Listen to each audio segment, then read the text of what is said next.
ಸಾಮಾನ್ಯವಾಗಿ ಜನಸ್ಪಂದನ ಸಭೆಯಲ್ಲಿ ಜನರ ಸಮಸ್ಯೆಗಳನ್ನು ಕೇಳಿಕೊಳ್ಳುವಂತಹ ಕೆಲಸ ಆಗುತ್ತೆ. ಜನರು ಕೂಡ ತಮ್ಮ ಸಮಸ್ಯೆಗಳನ್ನು ಅಧಿಕಾರಿಗೆ ಹೇಳುವಂತಹ ಕೆಲಸಗಳಾಗುತ್ತೆ. ಇಲ್ಲಿ ಕೊಪ್ಪಳದಲ್ಲಿ ಒಂದು ಜಿಲ್ಲಾ ಮಟ್ಟದ ಜನಸ್ಪಂದನ ಕಾರ್ಯಕ್ರಮವನ್ನು ಮಾಡಲಾಗಿದೆ. ಅದರಲ್ಲಿ ಡಿಸಿಗೆ ಮನವಿಯನ್ನು ಮಾಡಿದ್ದಾರೆ ಯುವಕ. ಏನಂತ? ಕೃಷಿಕನಾಗಿದ್ದೇನೆ, ನಾನು 16 ವರ್ಷಗಳಿಂದ ಹುಡುಗಿಯನ್ನು ಹುಡುಕ್ತಾ ಇದ್ದೇನೆ, ಸಿಕ್ಕಿಲ್ಲ, ನನಗೆ ಹುಡುಗಿಯನ್ನು ಹುಡುಕಿ ಕೊಡಿ ಅಂತೇಳಿ ಮನವಿಯನ್ನು ಮಾಡಿಕೊಂಡಿದ್ದಾರೆ.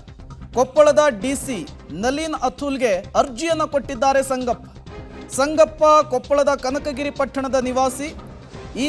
ಈತ ಮೂಲತಃ ಕೃಷಿಕರಾಗಿದ್ದಾರೆ. 16 ವರ್ಷಗಳಿಂದ ಹುಡುಗಿಯನ್ನು ಹುಡುಕ್ತಾ ಇದ್ದಾರೆ, ಹುಡುಗಿ ಸಿಕ್ಕಿಲ್ಲ.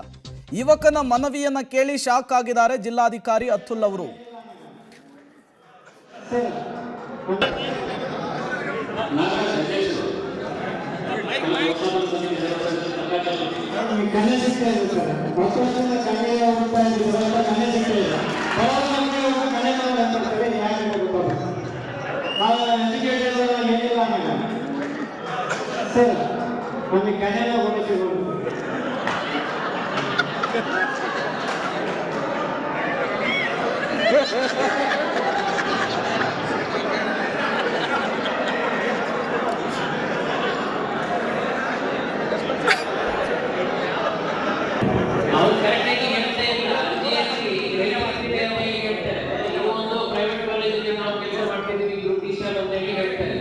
ಇಲ್ಲ ಸರ್, ನಾವು ಏನಾಗ್ತಂದ್ರೆ 10th ಸೆಕೆಂಡ್ ಇಯರ್ ಫೇಲ್ ಆದ್ಮೇಲೆ ಮತ್ತೆ ಯಾವ ಜಾಬ್